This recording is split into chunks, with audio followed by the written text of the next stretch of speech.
Alright guys, so good morning. This time meron tayong DIY. So natanggal lang naman yung aming handle sa aming screen door. So I have no choice but to fix this screen door. So ito yung kailangan ko.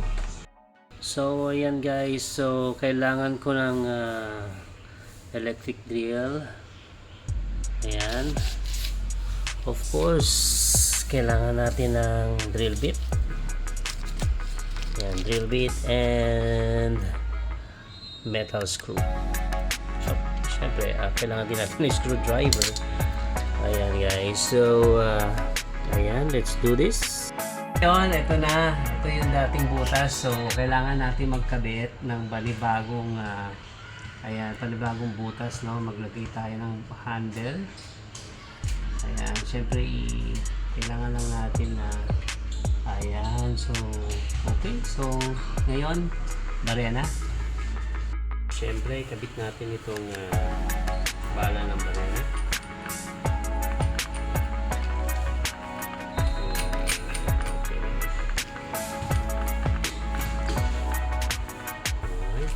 Higpitan natin yan. Okay.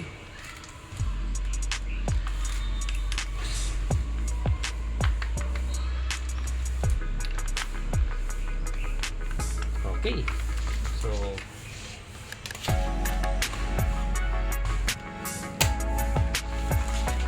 ayan, nakabit na natin yung drill bit. So ayan na. Start na po natin butasan.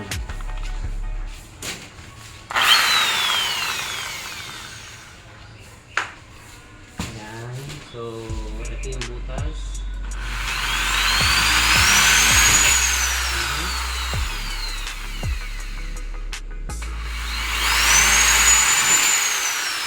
Okay, so, yan. Tapos na ang butas. Okay, so, ayan.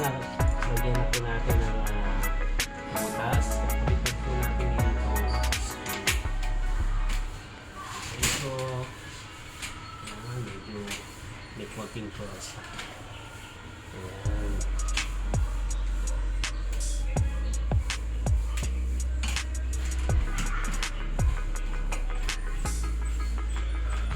Ayan, so ganun lang kasimple guys. Do it yourself sa bahay. So, yan. Tapos na. Pwede na, diba? That's all.